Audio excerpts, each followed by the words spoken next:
ओम नमः शिवाय। दोस्तों, स्वागत है आप सभी का आपके अपने चैनल हमारे संस्कार में। आज हम आपके लिए लेकर आए हैं सावन के महीने में सुनी जाने वाली शिव महापुराण कथा अध्याय 5 का दूसरा भाग। आप सभी से अनुरोध है कि इसमें भी आप अपना पूरा सहयोग दीजिएगा और जो चैनल पर नए हैं वो चैनल को सब्सक्राइब कर लें, वीडियो को लाइक करें, ज़्यादा से ज़्यादा शेयर करें। कमेंट्स बॉक्स में ओम नमः शिवाय हर हर महादेव भी अवश्य ही लिखें, क्योंकि आपके कमेंट्स हमारे लिए अनमोल होते हैं। बेल आइकन को भी अवश्य ही दबाएं ताकि आपको आगे आने वाली हर वीडियो की जानकारी समय से मिल जाया करे और आप उन्हें सुन सकें। सावन के पावन महीने की इन कथाओं को सुनने से हमारे मन मानस की तो शुद्धि होती ही है और हमारी बुद्धि भी निश्चल होती है। तो इसीलिए आप सभी से अनुरोध है कि इन कथाओं को पूरा अवश्य ही सुनिएगा। चलिए एक बार मेरे साथ प्यार से बोलिए, हर हर महादेव बम बम भोले। अब शुरू करते हैं आगे का वृतांत। तब नारद जी ने पूछा, हे भगवान, संध्या ने कैसे, किस लिए और कहाँ तप किया? किस प्रकार शरीर त्याग कर वह मेधा और तिथि की पुत्री बनी? ब्रह्मा, विष्णु और शिव इन तीनों देवताओं के बताए हुए श्रेष्ठ व्रतधारी महात्मा वशिष्ठ को उसने किस प्रकार अपना पति बनाया? पितामह, यह सब मैं विस्तार के साथ सुनना चाहता हूँ। अरुंधति के इस कौतूहलपूर्ण चरित्र का आप यथार्थ रूप से वर्णन कीजिए। श्री ब्रह्मा जी कहने लगे, हे मुनि, संध्या के मन में एक बार सकाम भाव आ गया था। इसीलिए उस साध्वी ने यह निश्चय किया कि वैदिक मार्ग के अनुसार मैं अग्नि में अपने इस शरीर की आहुति दे दूंगी। आज से इस भूतल पर कोई भी देहधारी उत्पन्न होते ही काम भाव से युक्त ना हो, इसके लिए मैं कठोर तपस्या करके मर्यादा स्थापित करूंगी। तरुणावस्था यानी जवानी से पूर्व किसी पर भी काम का प्रभाव नहीं पड़ेगा, ऐसी सीमा निर्धारित करूंगी और इसके बाद मैं इस जीवन का त्याग कर दूंगी। मन ही मन ऐसा विचार करके संध्या चंद्रभागा नामक उस श्रेष्ठ पर्वत पर चली गई जहाँ से चंद्रभागा नदी का उद्भव हुआ है। मन में तपस्या का दृढ़ निश्चय लेकर संध्या को श्रेष्ठ पर्वत पर गई हुई जान मैंने अपने समीप बैठे हुए वेद वेदांगों के पारंगत विद्वान, सर्वज्ञ, जितात्मा और ज्ञान योगी पुत्र वशिष्ठ से कहा, बेटा वशिष्ठ, मनविनी संध्या तपस्या की अभिलाषा से चंद्रभागा नामक पर्वत पर गई है। तुम जाओ और उसे विधि पूर्वक दीक्षा दो। तात, वह तपस्या के भाव को नहीं जानती है, इसीलिए जिस तरह तुम्हारे यथोचित उपदेश से उसे अभीष्ट लक्ष्य की प्राप्ति हो सके, यानी उसे इच्छित लक्ष्य मिल सके, वैसा प्रयास करो। हे नारद, मैंने दयापूर्वक जब वशिष्ठ को इस प्रकार आज्ञा दी, तब वे जो आज्ञा कहकर एक तेजस्वी ब्रह्मचारी के रूप में संध्या के पास गए। चंद्रभागा पर्वत पर एक देव सरोवर है जो जलाशय उचित गुणों से परिपूर्ण होकर मान सरोवर के समान शोभायमान रहता है। वशिष्ठ ने उस सरोवर को देखा और उसके तट पर बैठी हुई संध्या पर भी दृष्टि डाली। कमलों से प्रकाशित होने वाला वह सरोवर तट पर बैठी हुई संध्या से उपलक्षित होकर उसी तरह शोभायमान हो रहा था जैसे प्रदोष काल में उदित हुए चंद्रमा और नक्षत्रों से युक्त आकाश शोभा पाता है। सुंदर अभाव वाली संध्या को वहां बैठी देख मुनि ने कौतूहल पूर्वक उस ब्रहलोलित नाम वाले सरोवर को अच्छी तरह से देखा। उसी प्रकार भूत पर्वत के शिखर से दक्षिण समुद्र की ओर जाती हुई चंद्रभागा नदी का भी उन्होंने दर्शन किया। जैसे गंगा हिमालय से निकलकर समुद्र की ओर जाती है, उसी प्रकार चंद्रभागा के पश्चिम शिखर का भेदन करके वह नदी समुद्र की ओर जा रही थी। उस चंद्रभाग पर्वत पर ब्रहलोलित सरोवर के किनारे बैठी हुई संध्या को देखकर वशिष्ठ जी ने बड़े आदर पूर्वक पूछा, हे भद्रे, तुम इस निर्जन पर्वत पर किस लिए आई हो? किसकी पुत्री हो और तुमने यहाँ क्या करने का निश्चय लिया है? मैं यह सब सुनना और जानना चाहता हूँ। यदि छुपाने योग्य बात ना हो तो कृपया करके मुझे बताओ। महात्मा वशिष्ठ की यह बात सुनकर संध्या ने उन महात्मा की ओर देखा। वे अपने तेज से प्रज्वलित अग्नि के समान प्रकाशित हो रहे थे। उन्हें देखकर ऐसा जान पड़ता था कि मानो ब्रह्मचर्य देह धारण करके यहाँ आ गया हो। वे मस्तक पर जटा धारण किए बड़ी शोभा पा रहे थे। संध्या ने उन तपोधन को आदर पूर्वक प्रणाम करके कहा, हे ब्राह्मण, मैं ब्रह्मा जी की पुत्री हूँ और मेरा नाम संध्या है। और मैं यहाँ तपस्या करने के लिए इस निर्जन पर्वत पर आई हूँ। यदि मुझे उपदेश देना आपको उचित जान पड़े तो आप मुझे तपस्या का विधि विधान बतलाइए, मैं यही करना चाहती हूँ। दूसरी कोई भी गोपनीय बात नहीं है जो छिपाने योग्य हो। मैं तपस्या के भाव को, उसके करने के नियम को बिना जाने ही तपोवन में आ गई हूँ। इसीलिए चिंता से सूखी और भूली जा रही हूँ और मेरा हृदय डर रहा है और कांप रहा है। संध्या की बात सुनकर ब्रह्मवेत्ताओं में श्रेष्ठ वशिष्ठ जी ने, जो स्वयं सारे कार्यों के ज्ञाता थे, उससे कोई दूसरी बात पूछी ही नहीं। वह मन ही मन तपस्या का निश्चय कर चुकी थी और उसके लिए अत्यंत उद्यमशील यानी कि बहुत ही उत्साहित थी। उस समय वशिष्ठ ने अपने मन से भक्त वत्सल भगवान शंकर का स्मरण करके इस प्रकार कहा। वशिष्ठ जी बोले, हे शुभानने, जो सबसे महान और उत्कृष्ट तेज हैं, जो उत्तम और महान तप हैं तथा जो सबके परम आराध्य परमात्मा हैं, उन भगवान शंभु को तुम हृदय में धारण करो, जो अकेले ही धर्म, अर्थ, काम और मोक्ष के आदि कारण हैं। उन त्रिलोकी के आदि श्रेष्ठ अद्वितीय पुरुषोत्तम शिव जी का भजन करो। आगे बताए जाने वाले मंत्र से देवेश्वर शंभु की आराधना करो, उससे तुम्हें सब कुछ मिल जाएगा, इसमें कोई संशय नहीं। ओम नमः शंकराय ओम, इस मंत्र का निरंतर जप करते हुए मौन तपस्या आरंभ करो। जो नियम मैं तुम्हें बतलाता हूँ उन्हें ध्यानपूर्वक सुनो। तुम्हें मौन रहकर ही स्नान करना होगा। मौन का अवलंबन पूर्वक महादेव जी की पूजा करनी होगी।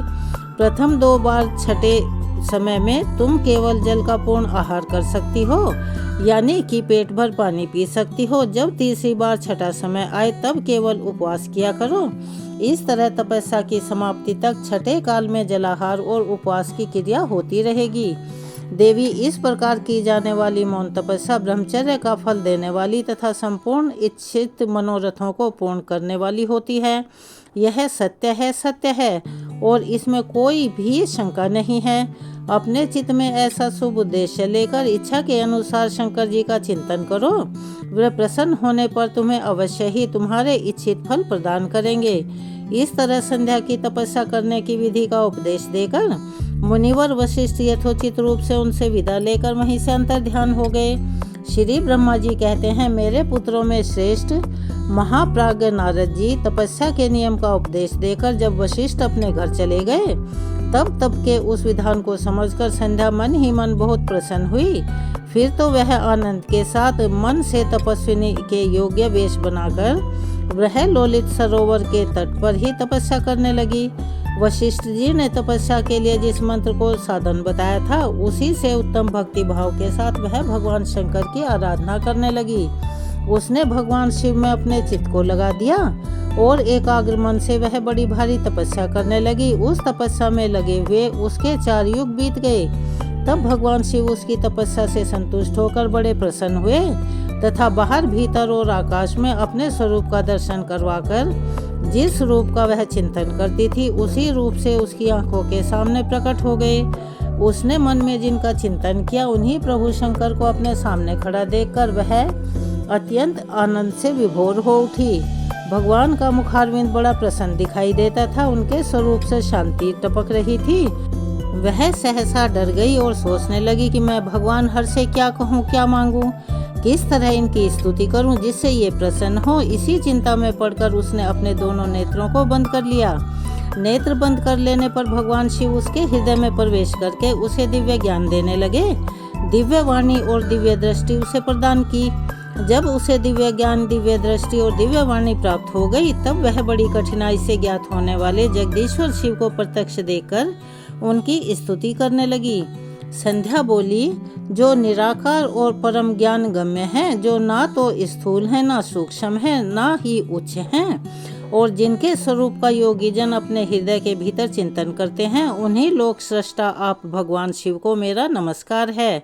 जिन्हें सर्व कहते हैं, जो शांत स्वरूप, निर्मल, निर्विकार और ज्ञान गम्य हैं, जो अपने ही प्रकाश में स्थित हो प्रकाशित होते हैं, जिनमें विकार का अत्यंत अभाव है, जो आकाश मार्ग की भांति निर्गुण निराकार बताए गए हैं तथा जिनका रूप अज्ञान अंधकार मार्ग से सर्वथा परे है, उन नित्य प्रसन्न आप भगवान शिव को मैं प्रणाम करती हूँ। जिनका रूप एक शुद्ध बिना माया के प्रकाशमान सच्चिदानंदमयी सहज निर्विकार नित्यानंदमयी सत्य ऐश्वर्य से युक्त प्रसन्न तथा लक्ष्मी को देने वाला है, आप उन भगवान शिव को नमस्कार है जिनके स्वरूप की ज्ञान रूप से ही उद्भावना की जा सकती है, जो इस जगत से सर्वथा भिन्न है और सत प्रधान ध्यान देने योग्य हैं, आत्म स्वरूप सारभूत सबको पार लगाने वाला तथा पवित्र वस्तुओं में भी पवित्र है।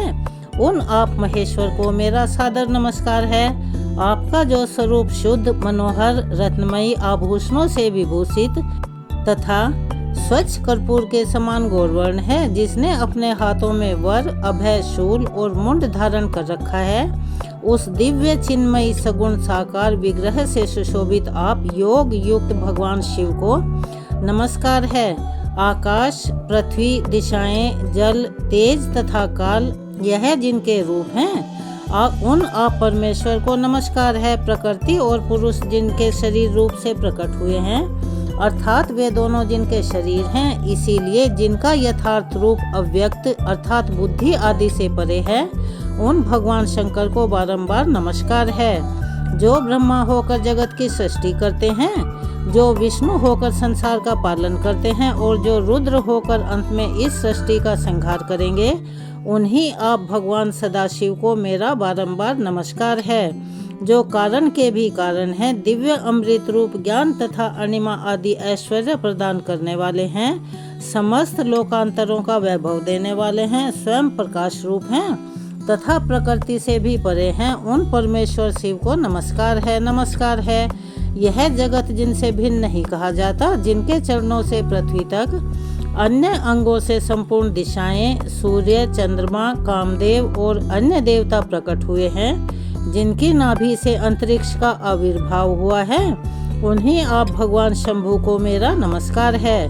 हे प्रभु, आप ही सबसे उत्कृष्ट परमात्मा हैं, आप ही नाना प्रकार की विद्याएं हैं, आप ही संहार करता हैं, आप ही पर ब्रह्म हैं, आप सदा विचार में तत्पर रहते हैं, जिनका ना आदि है ना मध्य है और ना ही अंत है, जिनसे सारा जगत उत्पन्न हुआ है तथा जो मन और वाणी के विषय नहीं है, उन महादेव जी की स्तुति मैं कैसे कर सकूंगी। ब्रह्मा आदि देवता तथा तपस्या के धनी मुनि भी जिनके रूपों का वर्णन करने में असमर्थ हैं, उन्हीं परमेश्वर का वर्णन अथवा स्तवन मैं कैसे कर सकती हूँ।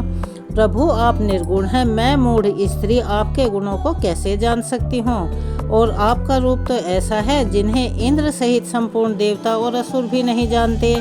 हे महेश्वर, आपको नमस्कार है। हे तपोमय, आपको नमस्कार है। देवेश्वर शंभु, मुझ पर प्रसन्न होइए, आपको मेरा बारंबार नमस्कार है। श्री ब्रह्मा जी कहते हैं, हे नारद, संध्या की यह स्तुति पूर्ण वचन सुनकर उसके द्वारा भली भांति प्रशंसित हुए भक्त वत्सल परमेश्वर शंकर बहुत प्रसन्न हुए। उसका शरीर वकल और मृग चर्म से ढका हुआ था, मस्तक पर पवित्र जटाजूट शोभा पा रहा था। उस समय पाले के मारे हुए कमल के समान उसके कुंभलाए हुए मुंह को देखकर भगवान हृदय से द्रवित होकर उससे इस प्रकार बोले, भद्रे, मैं तुम्हारी इस उत्तम तपस्या से बहुत प्रसन्न हूँ। शुद्ध बुद्धि वाली देवी, तुम्हारे इस स्तवन से भी मैं बड़ा संतुष्ट हूँ। अतः इस समय अपनी इच्छा के अनुसार कोई भी वर मांगो, जिस वर से तुम्हें प्रयोजन हो तथा जो तुम्हारे मन में हो, उसे मैं यहाँ अवश्य पूर्ण करूँगा। तुम्हारा कल्याण हो। मैं तुम्हारे व्रत नियम से बहुत खुश हूँ। प्रसन्नचित्त महेश्वर का यह वचन सुनकर अत्यंत हर्ष से भरी हुई संध्या उन्हें बारंबार प्रणाम करके बोली, हे महेश्वर, यदि आप मुझे प्रसन्नता पूर्वक वर देना चाहते हैं तो मैं वर पाने के योग्य हूँ। यदि पाप से शुद्ध हो गई हूँ तथा देवी, यदि इस समय आप मेरी तपस्या से प्रसन्न हैं तो मेरा मांगा हुआ यह पहला वर सफल करें। देवेश्वर, इस आकाश में पृथ्वी आदि किसी भी स्थान में जो प्राणी हैं, वे सब के सब जन्म लेते ही काम भाव से युक्त ना हो।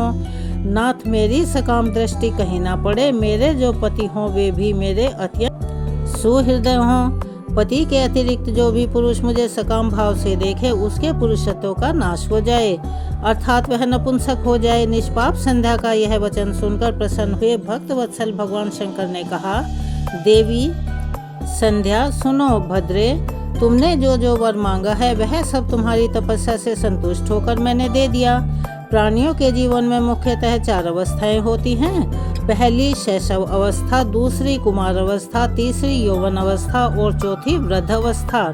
तीसरी अवस्था प्राप्त होने पर देहधारी जीव काम भाव से युक्त होंगे। कहीं कहीं दूसरी अवस्था के अंतिम भाग में ही प्राणी सकाम हो जाएंगे। तुम्हारी तपस्या के प्रभाव से मैंने जगत में सकाम भाव के उदय की यह मर्यादा स्थापित कर दी है, जिससे देहधारी जीव जन्म लेते ही कामासक्त ना हो जाएं, और तुम भी इस लोक में वैसे दिव्य सती भाव को प्राप्त करो जैसा तीनों लोकों में दूसरी किसी स्त्री के लिए संभव नहीं हो पाएगा।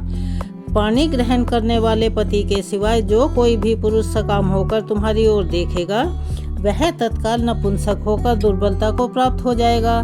तुम्हारे पति महान तपस्वी तथा दिव्य रूप से संपन्न एक महाभाग महर्षि होंगे, जो तुम्हारे साथ 7 कल्पों तक जीवित रहेंगे। तुमने मुझसे जो जो वर मांगे थे, हे भद्रे, मैंने वे सब पूर्ण कर दिए। अब मैं तुमसे दूसरी बात कहूँगा, जो तुम्हारे पूर्व जन्म से संबंध रखती है। तुमने पहले से ही यह प्रतिज्ञा कर रखी है कि मैं अग्नि में अपने शरीर को त्याग दूंगी। उस प्रतिज्ञा को सफल करने के लिए मैं तुम्हें एक उपाय बताता हूँ, उसे निशंक होकर करो। मुनिवर, मेधा तिथि का एक यज्ञ चल रहा है, जो 12 वर्षों तक चालू रहने वाला है। उसमें अग्नि पूर्णतः प्रज्वलित है। तुम बिना विलंब किए उसी अग्नि में अपने शरीर का उत्सर्ग कर दो। इसी पर्वत की उपत्यका में चंद्रभागा नदी के तट पर तापसाश्रम में मुनिवर मेधातिथि महायज्ञ का अनुष्ठान करते हैं। तुम स्वच्छंदता पूर्वक वहां जाओ और मुनि तुम्हें वहां देख नहीं सकेंगे। मेरी कृपा से तुम मुनि की अग्नि से प्रकट हुई पुत्री होगी।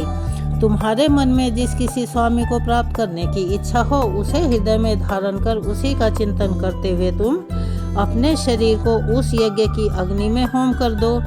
हे संध्या, जब तुम इस पर्वत पर 4 युगों तक के लिए कठोर तपस्या कर रही थी, उन्हीं दिनों उस चतुर्युगी का सतयुग बीत जाने पर त्रेता के प्रथम भाग में प्रजापति दक्ष के बहुत सी कन्याएं हुई।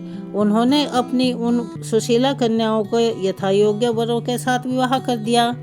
उनमें से 27 कन्याओं का विवाह उन्होंने चंद्रमा के साथ किया। चंद्रमा अन्य सब पत्नियों को छोड़कर केवल रोहिणी से प्रेम करने लगे। इसके कारण क्रोध से भरे हुए दक्ष ने जब चंद्रमा को श्राप दिया, तब समस्त देवता तुम्हारे पास आए। परंतु संध्या, तुम्हारा मन तो मुझ में लगा हुआ था, अतः तुमने ब्रह्मा जी के साथ आए हुए उन देवताओं पर दृष्टि भी नहीं डाली। तब ब्रह्मा जी ने आकाश की ओर देखकर और चंद्रमा पुनः अपने स्वरूप को प्राप्त करें, यह उद्देश्य मन में रखकर उन्हें शाप से छुड़ाने के लिए एक नदी की सृष्टि की, जो चंद्र या चंद्रभागा नदी के नाम से विख्यात हुई। चंद्रभागा के प्रादुर्भाव काल में ही महर्षि मेधाधि यहाँ उपस्थित हुए। तपस्या के द्वारा उनकी समानता करने वाला ना तो अभी तक कोई हुआ है और ना है तथा ना आगे भविष्य में भी होगा। उन महर्षि ने महान विधि विधान के साथ दीर्घ काल तक चलने वाले ज्योतिषमयी नामक यज्ञ का आरंभ किया। उसमें अग्निदेव पूर्ण रूप से प्रज्वलित हो रहे हैं। उसी अग्नि में तुम अपने शरीर को डाल दो और परम पवित्र हो जाओ। ऐसा करने से इस समय तुम्हारी यह प्रतिज्ञा भी पूर्ण हो जाएगी। इस प्रकार संध्या को उसके हित का उपदेश देकर देवेश्वर भगवान शिव मही से अंतर्ध्यान हो गए। श्री ब्रह्मा जी कहते हैं, हे नारद, जब वर देकर भगवान शंकर अंतर्ध्यान हो गए, तब संध्या भी उसी स्थान पर गई जहाँ मुनि मेधातिथि यज्ञ कर रहे थे। भगवान शंकर की कृपा से उसे किसी ने वहां नहीं देखा। उसने उन तेजस्वी ब्रह्मचारी को स्मरण किया जिसने उसके लिए तपस्या की विधि का उपदेश दिया था। हे महामुनि, पूर्व काल में महर्षि वशिष्ठ ने मुझ परमेष्ठी की आज्ञा से एक तेजस्वी ब्रह्मचारी का वेश धारण करके उसे तपस्या करने के लिए उपयोगी नियमों का उपदेश दिया। संध्या अपने को तपस्या का उपदेश देने वाले उन्हीं ब्रह्मचारी ब्राह्मण वशिष्ठ को पति रूप में मन में रखकर उस महायज्ञ में प्रज्वलित अग्नि के समीप गई। उस समय भगवान शंकर की कृपा से मुनियों ने उसे वहां नहीं देखा। ब्रह्मा जी की वह पुत्री बड़े हर्ष के साथ उस अग्नि में प्रविष्ट हो गई। उसका पुरुडाशमय शरीर तत्काल दग्ध हो गया, यानी जल गया, और देखते ही देखते उस पुरुडाश की अलक्षित गंध सब ओर फैल गई। अग्नि ने भगवान शंकर की आज्ञा से उसके स्वर्ण जैसे शरीर को जलाकर शुद्ध करके पुनः सूर्य मंडल में पहुंचा दिया। तब सूर्य ने पितरों और देवताओं की तृप्ति के लिए उसे 2 भागों में विभक्त करके अपने रथ में स्थापित कर दिया। हे मुनीश्वर, उसके शरीर का ऊपरी भाग प्रायः संध्या हुआ, जो दिन और रात के बीच में पड़ने वाली आदि संध्या है, तथा उसके शरीर का शेष भाग सायंकाल संध्या हुआ, जो दिन और रात के मध्य में होने वाली अंतिम संध्या है। सायंक संध्या सदा ही पितरों को प्रसन्नता प्रदान करने वाली होती है। सूर्योदय से पहले जब अरुणोदय हो, प्राची के क्षितिज में लाली छा जाए, तब प्रातः संध्या प्रकट होती है, जो देवताओं को प्रसन्न करने वाली है। और जब लाल कमल के समान सूर्य अस्त हो जाता है, तब उसी समय सायंक संध्या का उदय होता है, जो पितरों को आनंद प्रदान करती है। परम दयालु भगवान शिव ने उसके मन सहित प्राणों को दिव्य शरीर से युक्त देहधारी बना दिया। जब मुनि के यज्ञ की समाप्ति का अवसर आया, तब वह अग्नि की ज्वाला में महर्षि मेधातिथि को तपाए हुए स्वर्ण की सी कांति वाली पुत्री के रूप में प्राप्त हुई। मुनि ने बड़े आमोद और खुशी के साथ उस समय उस पुत्री को ग्रहण किया। हे मुनि, उन्होंने यज्ञ के लिए उसे नहलाकर अपनी गोद में बिठा लिया। शिष्यों से घिरे हुए महामुनि मेधातिथि को वहाँ बड़ा परम आनंद प्राप्त हुआ। उन्होंने उसका नाम अरुंधति रखा। वह किसी भी कारण से धर्म का अवरोध नहीं करती थी। उसी गुण के कारण उसने स्वयं यह त्रिभुवन विख्यात नाम प्राप्त किया। हे देव ऋषि, यज्ञ को समाप्त करके कृत हो वे मुनि पुत्री की प्राप्ति होने से बहुत खुश थे और अपने शिष्यों के साथ आश्रम में रहकर सदा उसी का लालन पालन किया करते थे। देवी अरुंधति चंद्रभागा नदी के तट पर ताप सारण्य के भीतर मुनिवर मेधातिथि के उस आश्रम में धीरे धीरे बड़ी होने लगी। जब वह विवाह के योग्य हो गई, तब मैंने विष्णु तथा महेश्वर ने मिलकर मुझ ब्रह्मा के पुत्र वशिष्ठ के साथ उसका विवाह करा दिया। ब्रह्मा, विष्णु तथा महेश के हाथों से निकले हुए जल से क्षिप्रा आदि 7 परम पवित्र नदियां उत्पन्न हुई। हे मुनि, मेधातिथि की पुत्री महासाध्वी अरुंधति समस्त पतिव्रताओं में सबसे श्रेष्ठ थी। वह महर्षि वशिष्ठ को पति रूप में पाकर उनके साथ बड़ी शोभा पाने लगी और उससे शक्ति आदि शुभ और श्रेष्ठ पुत्र उत्पन्न हुए। हे मुनि श्रेष्ठ, वह प्रियतम पति वशिष्ठ को पाकर विशेष शोभा पाने लगी। मुनि शिरोमणि, इस प्रकार मैंने तुम्हारे समक्ष संध्या के पवित्र चरित्र का वर्णन किया है, जो समस्त कामनाओं के फलों को देने वाला है, परम पावन और दिव्य है। जो स्त्री या शुभ व्रत का आचरण करने वाला पुरुष इस प्रसंग को सुनता है, वह संपूर्ण कामनाओं को प्राप्त कर लेता है और इसमें अन्यथा विचार करने की आवश्यकता भी नहीं है। प्रजापति ब्रह्मा जी की यह बात सुनकर नारद जी का मन प्रसन्न हो गया और वे इस प्रकार बोले, नारायण नारायण। हे ब्राह्मण, आपने अरुंधति की तथा पूर्व जन्म की उसकी स्वरूप भूता संध्या की बड़ी उत्तम दिव्य कथा सुनाई है, जो शिव भक्ति की वृद्धि करने वाली है। हे धर्मज्ञ, अब आप भगवान शिव के उस परम पवित्र चरित्र का भी वर्णन कीजिए, जो दूसरों के पापों का विनाश करने वाला उत्तम और मंगलदायक है।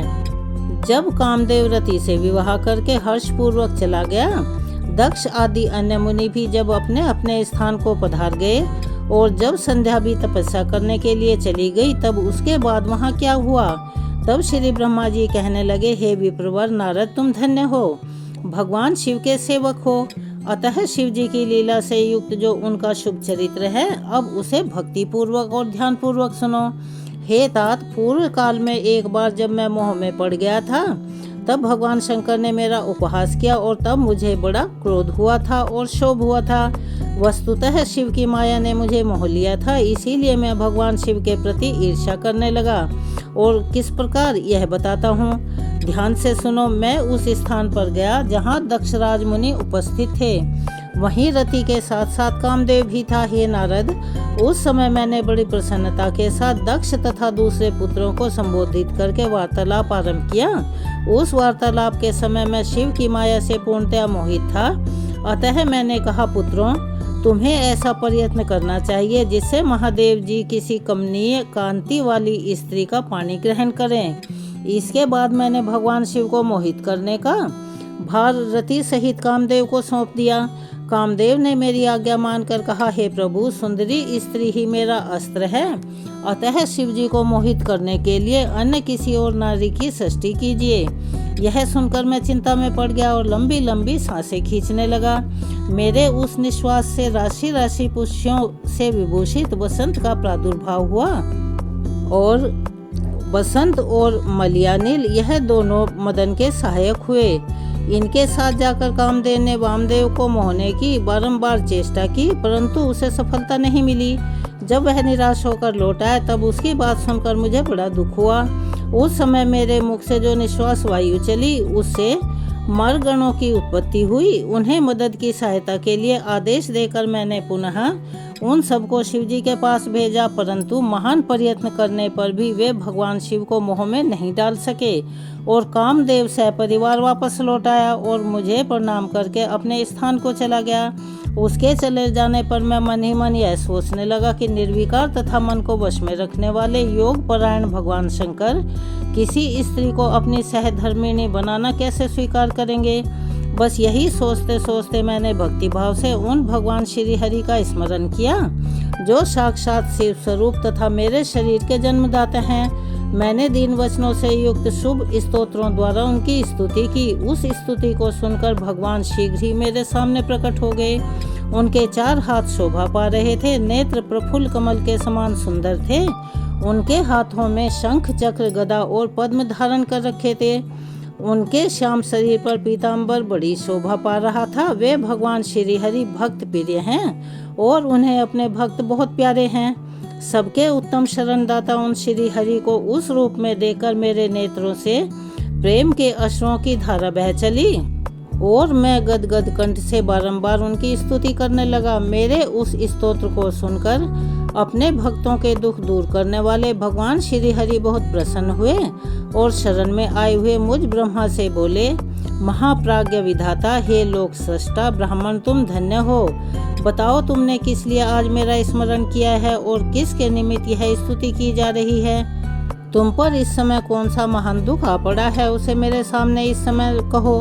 मैं वह सारा दुख मिटा दूंगा और इस विषय में कोई संदेह या अन्यथा विचार तुम्हें नहीं करना चाहिए।